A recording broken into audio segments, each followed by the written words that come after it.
A wildfire ignited deep within Canada's vast boreal forest.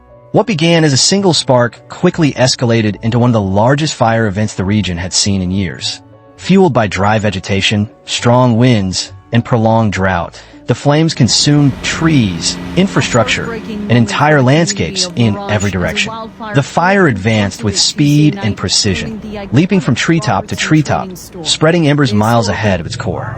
The boreal forest, millions of acres of dense pine, spruce, and fir, acted like a reservoir of fuel. As the canopy ignited, the forest floor followed. Entire ecosystems disappeared beneath columns of flame. Smoke blanketed the skies, darkening daylight into a deep, unrelenting orange.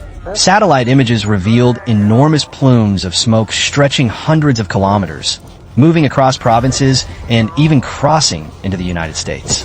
In several cities, air quality alerts were issued as ash and fine particles settled over rooftops and roads.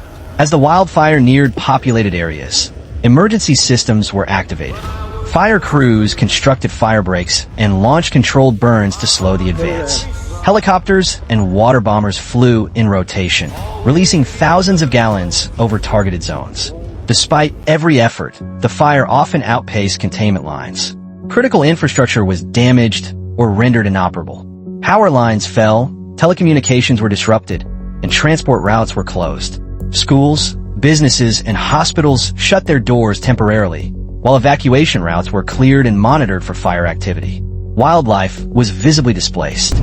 Moose, bears, and deer moved towards safer zones. Bird migration patterns shifted. Streams and rivers filled with ash and debris, raising concerns about long-term ecological contamination. The soundscape of the forest, the bird song, the rustling underbrush, was replaced with the crackle of fire and the roar of falling trees. Entire neighborhoods in rural and semi-rural regions were damaged. Structures melted. Parks and playgrounds became piles of soot. Vehicles, once parked in driveways, sat scorched and skeletal.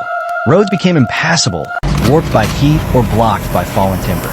The economic impact was widespread. Logging operations were suspended. Transport hubs were shut down. Agriculture suffered as crops and livestock areas were exposed to smoke and ash. Insurance systems were strained. Tourism dried up as natural attractions closed indefinitely. Even after the fire was brought under control, underground hotspots smoldered for weeks. Soil was destabilized, increasing risks of erosion and future flooding. In some regions, specialists began replanting efforts while scientists measured the long-term damage to biodiversity, soil health, and carbon emissions. Yet amid the blackened terrain, signs of renewal appeared. Certain fire-adapted species began sprouting through the ash. Seeds released by the heat took root in the scorched soil. Though it will take years to rebuild, the cycle of regeneration had already begun. This wildfire marked a turning point, one that raised urgent questions about forest management, climate patterns, and emergency preparedness. It was more than a fire. It was a transformation of land, air, and policy.